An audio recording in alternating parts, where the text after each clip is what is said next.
Guys, nandito ako sa 7-Eleven sa May Bangkok, Thailand. Tingnan nyo yung mga ano nila, snacks nila. Yan. Cheese toasted sandwich. Ham and cheese. Ham and cheese. So,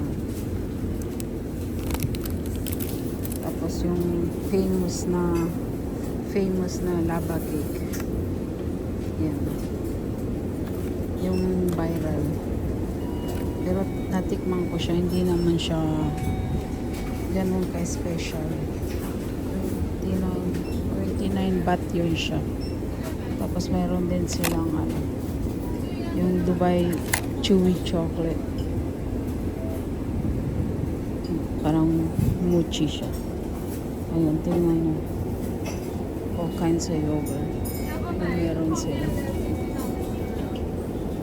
Tapos yan. Ayan, yung mga drinks nila. Snacks. Ito na yung maganda guys dito. Kasi ito na yung parang 7-Eleven na 24 hours siya bukas. Tapos dami nilang parang microwavable na food. Ayan. Nag-stop lang kami dito guys kasi ano, yung naghahanap sana kami ng laundry mat. Kaso lang yung na-google namin na laundry mat, doon pa pala sa may train station, tas tatawid ka pa, ang layo-layo. Sabi namin kami na lang mag hand wash ng konting damit lang naman, kasi hindi kasi kami nagdala ng masyadong maraming gamit kasi nga hand carry lang yung inano namin, hand carry lang yung dinala namin. Hindi kami nagdala ng luggages na malalaki. Tapos hand carry lang, as in hand carry lang yung allow lang na 7 kilos, yun lang. Within hand carry lang yung inano, inimpake namin. Kasi 5 nights lang naman kami dito. Kaya 5 nights, 6 days. So Wednesday mga around 10 na rin kami. Kaya hindi na kami nagdala masyado. Kaso nung pagdating namin dito, sobrang init.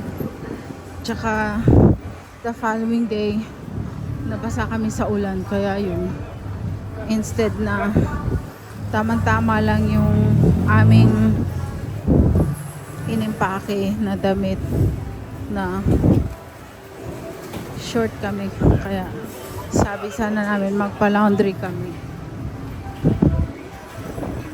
Layo-layo, kaso layo-layo nung pagla-laundryhan dito. Meron na sa tapat ng hotel namin, kaso walang dryer. Wala siyang dryer, hindi mo alam kung saan ka walang hanger sa hotel namin. Kaya hindi namin alam kung saan kami magpapatuyo pagkatapos ma-laundry. So yun.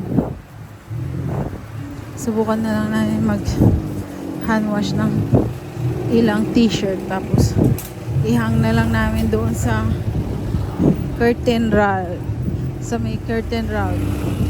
Tingnan namin tutuyo siya in time. Tapos bukas pala magtutour kami ng ano, temples, and doon sa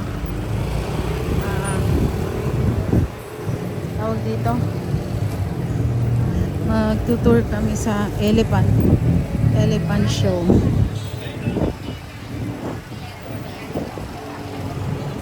Expensive dito sa Bangkok. Kala mo mura lang, pero pagka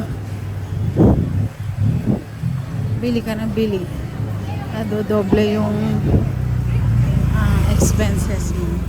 So in a long run, mahal na rin siya.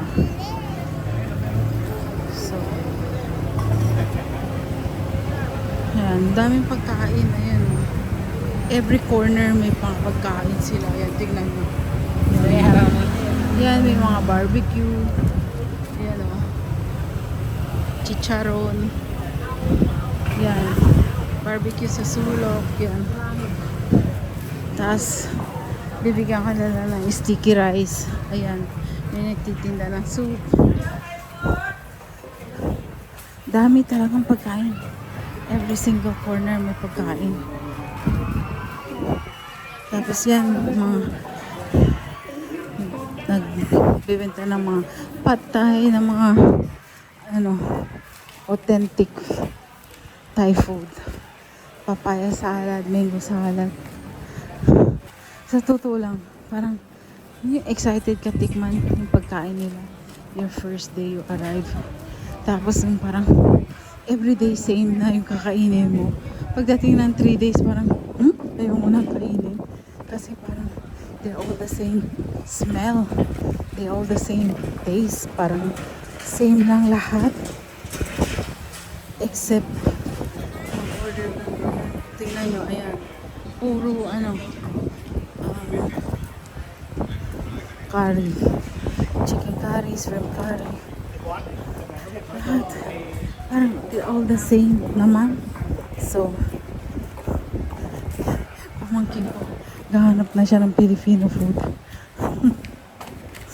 Tatawa ako. Parang hindi niya yata hindi siya sanay. Tapos mahilig kasi sila, diba?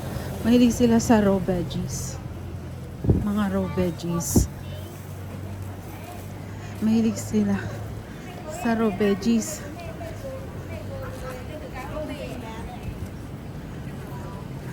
Saan ka pupunta? Kaya nga. Saan mo yan, saan mo yan isasampay?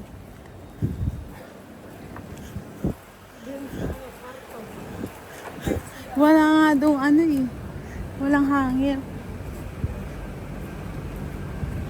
Wala. Kaya nga tayo bumili ng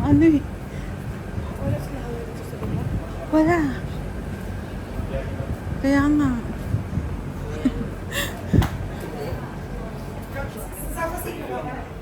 Ayan, dito kami nakacheck.